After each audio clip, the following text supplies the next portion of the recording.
Okay, so this is about bulk certificate management. Now, bulk certificate management effectively means that we can send off a whole lot of certificates. If we're doing lots of training courses with lots of students and we need them to all go into one place, this is where we do that. This allows us to deal with lots of certificates if we're producing them.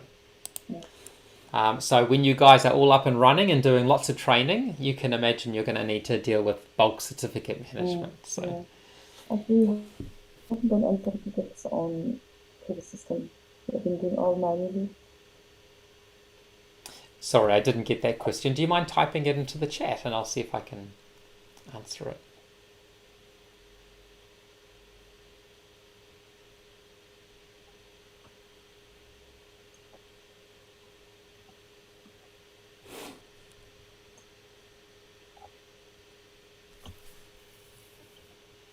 Right, no certificates yet through the system. Okay, so certificates, you've been doing it manually. Fair enough. Okay, so when you're ready, I think we had it set up, but there were some changes required, weren't there, to some of those certificates. So maybe we could do a session on how to make modifications to certificate PDF templates. Maybe that might be a thing we could do, which might help you guys.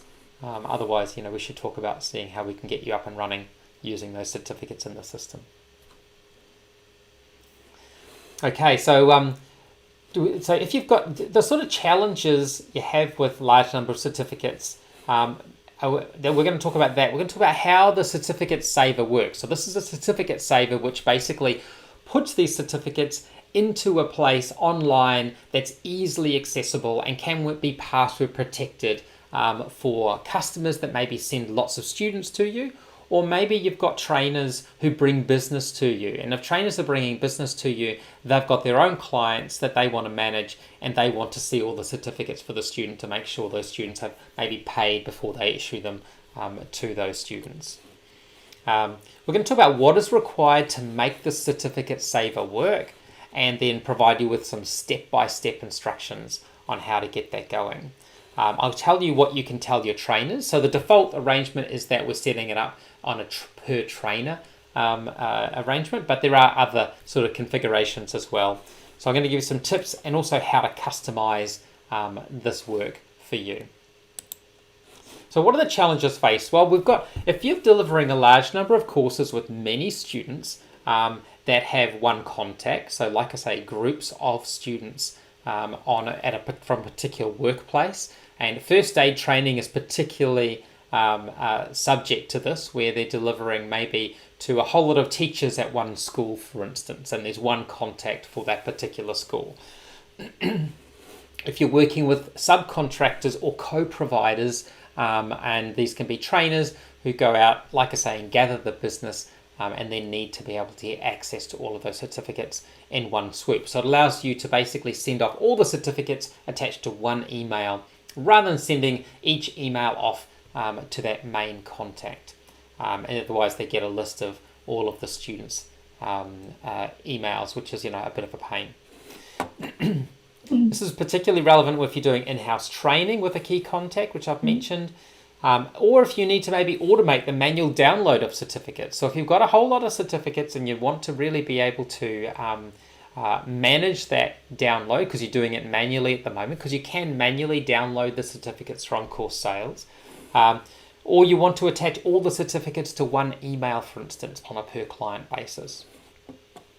You may need to record a record of all certificates. You just want to keep a track of all the certificates that you issue. So these are all the PDFs that you're issuing to customers. Or you need to store on your own computer. So you really want to have all of that data available for you on your own computer because you find it useful when the client's right there in front of you. You can immediately give it to them or print it off for them.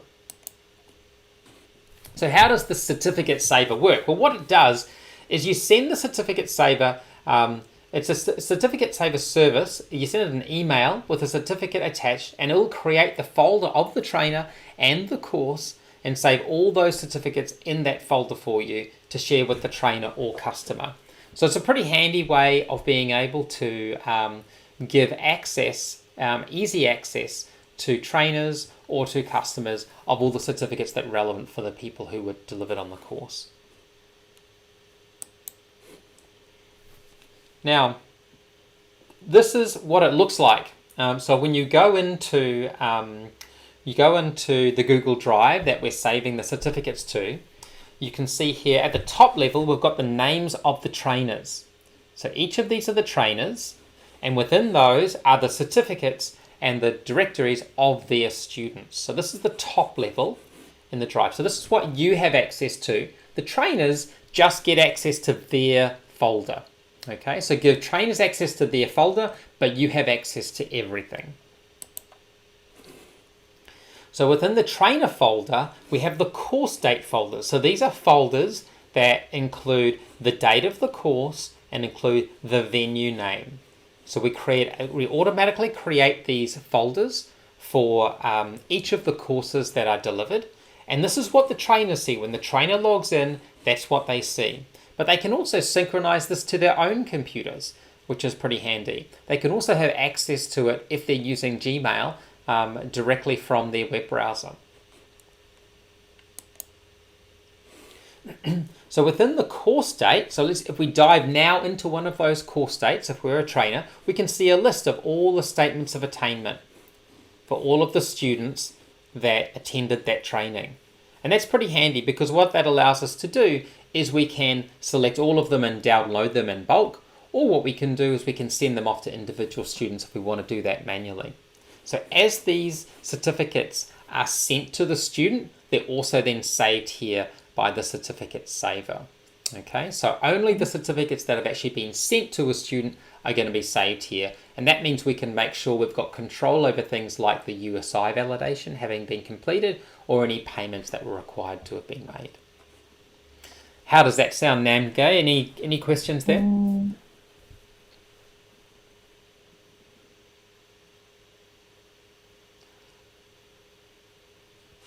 This is a drive within Google, so we give access, and that allows you to share it directly with the trainers or the customers using that same Google Drive. So it's not within the student management system; it's a separate system. It's a Google Drive. Oh, okay. Yeah. You can incorporate these into different areas within the system. You can incorporate, for example, into the trainer portal, so then the trainers can have access to it there as well. That's a possibility to do. Yeah. So what is required?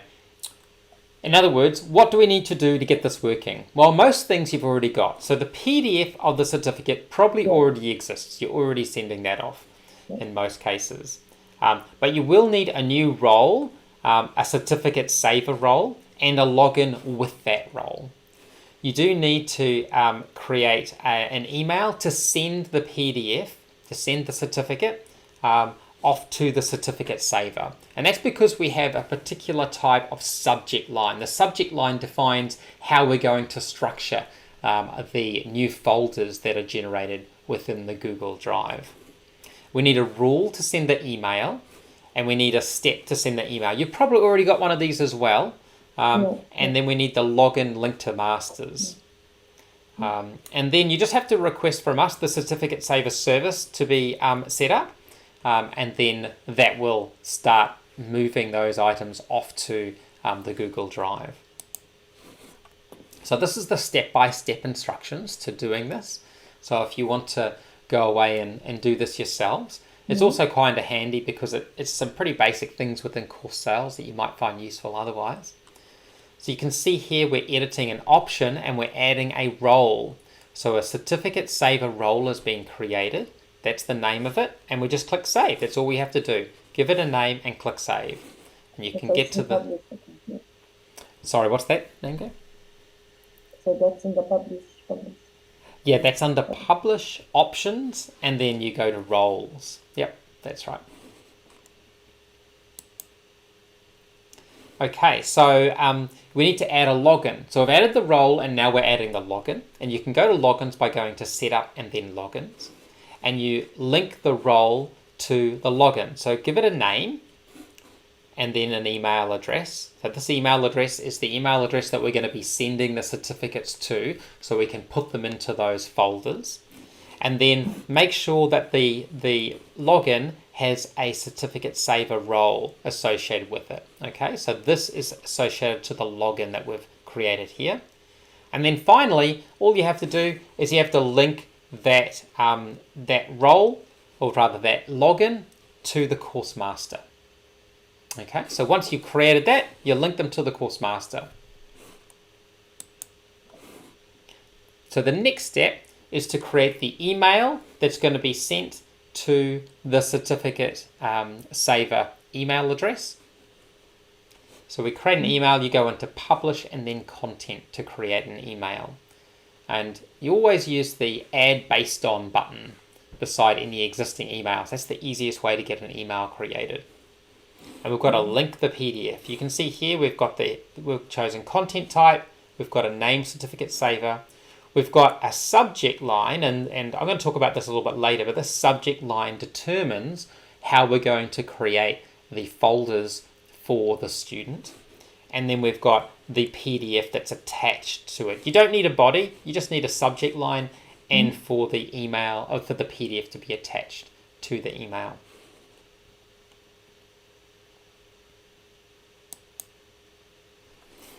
So this is where I was talking about the naming convention. So of the subject line. So the subject line tells us how we're going to categorize these PDF certificates. So the subject is pretty important. It looks something like this. It goes something like trainer name, percentage sign, course date name. So the certificates are added to the course date folder. So this folder will be automatically created as it's sent in. An example might be Scott Spence if I was the trainer, and then 2nd of May 2001 Brisbane. So in this instance, this is created, the Scott Spence folder is created, and then the 2nd of May 2021 Brisbane is created, and then the PDFs that represent the statements of attainment, they all get created under that folder. Okay, so there's nothing you have to do. Once you've done this, it's all automated. It's completely automated. They just happen. They just get pushed there, and you can just sit back, and your students, or rather your trainers, will go, "Oh, look at that! They're all appearing magically," and they might attribute. Yes. Is it like that John and Mary, like the participants? Sorry, do you mind typing in that question? Yeah. I'm sorry about that.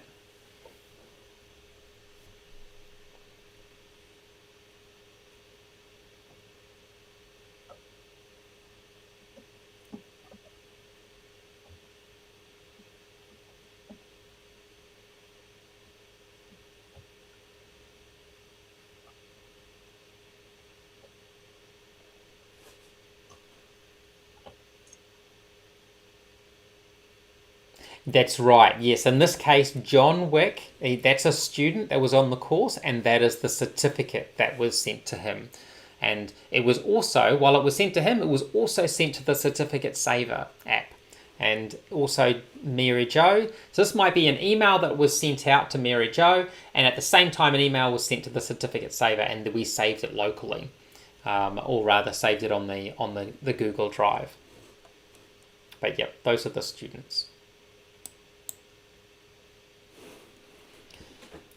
So the next step, okay, so we've got the subject sorted on the email, which is great. So the next step is to create a process rule, and this process rule will apply to a particular step where we're sending and issuing the statements of attainment. So in this case, we choose the process step, send student certificate. Then we've got the email certificate saver. So this already exists, this send student certificate. We're using that email we just created back there, and then we're having it come from the branch, and we're having it go to the certificate saver email address. Okay, so that's all we need to do for the step. Sorry, for the rule on the step. And then you request the certificate saver service to be implemented by us, and we set it all up for you, set up the automation activities. And once it's confirmed, it's sending certificates. You've got to send a test certificate for each trainer, because that's what will generate the directory for the trainer, and then you can share that with the trainers.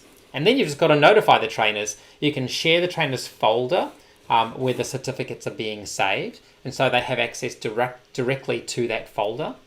And they will have to have a Google account to do that. They don't need to have a Google email address, but they can register their existing email address with the Google account. So this is what you got to tell them. You can say, hey, what's your Gmail or Google account? And then if they don't have one, ask them to sign up for one. Mm-hmm. Then you can access the shared certificate folder directly from your Google account. And they can even synchronize that to their computer if they want. So those certificates get downloaded to their computer. And each course will have its own folder with students.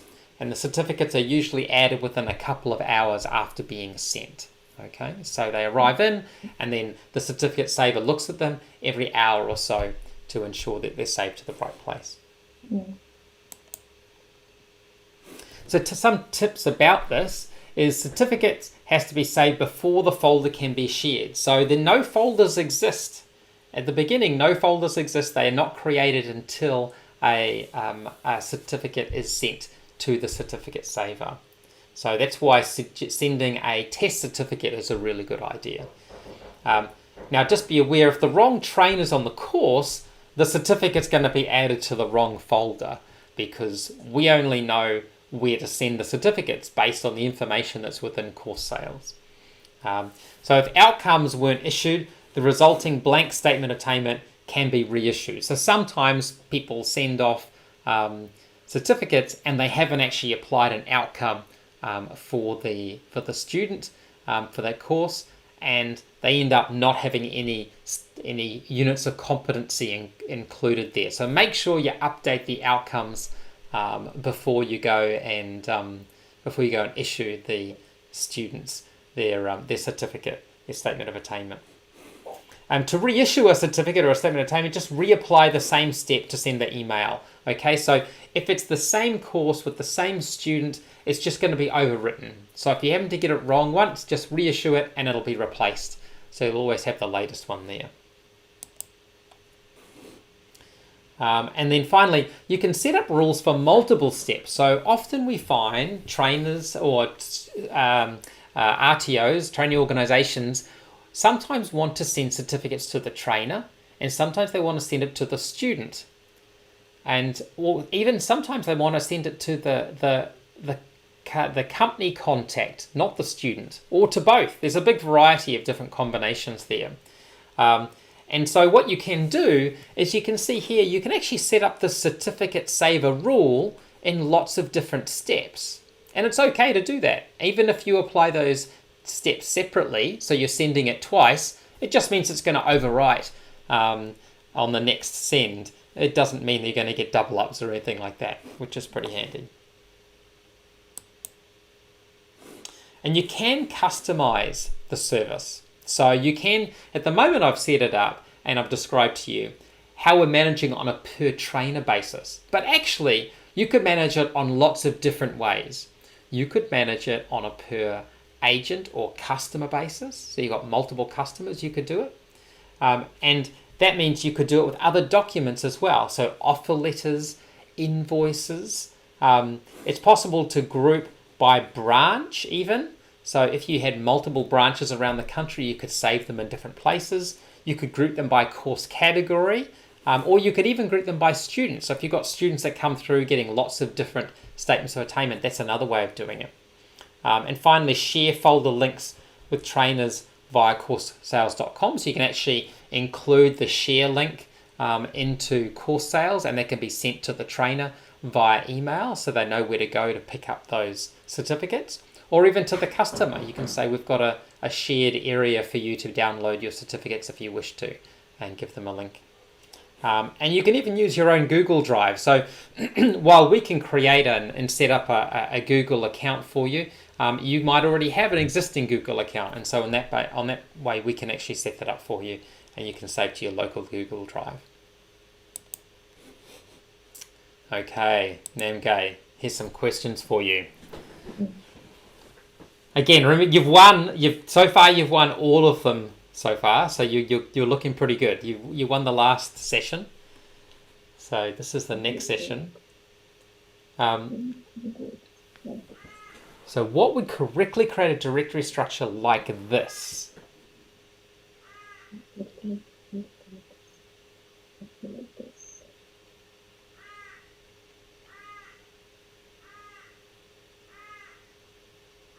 So which one is it? So the trick here is, remember, the percentage sign is used to distinguish the two folder structures, the high level folder structure and then the lower level folder structure. So in this case, that's the higher level, that's the lower level. Is it A? B, did you say? A. A, yes, A. A looks like the right one. Yep, that's the one. So we've got a percentage sign there. We've got Joe Walsh certificates, that matches that, and Brisbane 2nd of May, Brisbane 2nd of May. Yep, that's good. Excellent.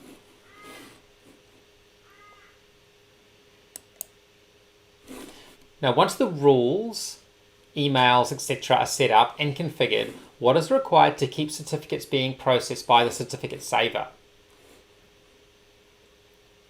Do you have to keep creating folders with the correct name? Do you have to maybe issue shared links for each course date folder? Do you do nothing? Just share the trainer and their folder. Share the trainer their folder and that's it? Or do you have to download PDFs, create the folder and upload to the drive? That, let's see, it's actually this one here. Oh. Nothing. So once you've done this, you don't have to share for each course date folder because what happens is that's the lower level folder. You just share the top level folder and the trainer gets access to all of the folders that are created in it.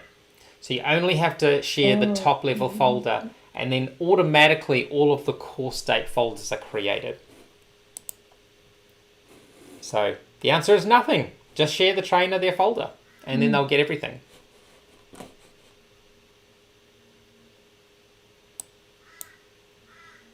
Okay, is it possible to attach all the certificates to one email?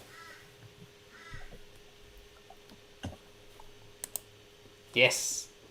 Sync the folders to your computer for non-Google emails or share your own Google account and share to your own Google account attached when using Gmail. So yeah, you can basically attach all of those certificates to one email, which is pretty handy. Okay, what's the minimum required to set up Certificate Saver for an existing set of courses?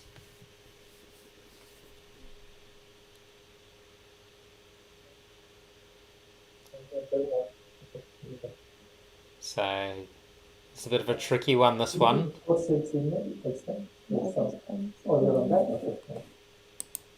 Yeah, you want the email, the process rule, the role, and the login. You're likely to already have the certificate and the process step. So you want to use existing process steps so you don't have to apply those separately. So if you're going to be sending certificates off to your students anyway, why not send it to the certificate saver as well? So you don't have to create a new one of those. Okay, so here's an activity. Create the necessary role, login, email, and rule. And then once you're ready, ask us to set up the certificate saver. Scott? Yep. Can I have access to all of these activities with the current license we have? Yes, you do have access. So there is an extra cost for this one in particular, the certificate saver, but you do have access to creating all of these things that you've seen. So there is a monthly cost associated with this because it's an ongoing service. So, okay. Fairly inexpensive though. So just let us know what you want to do, and we'll confirm that it's all going to work well for you. Okay. So yeah, so you can do some pretty advanced management.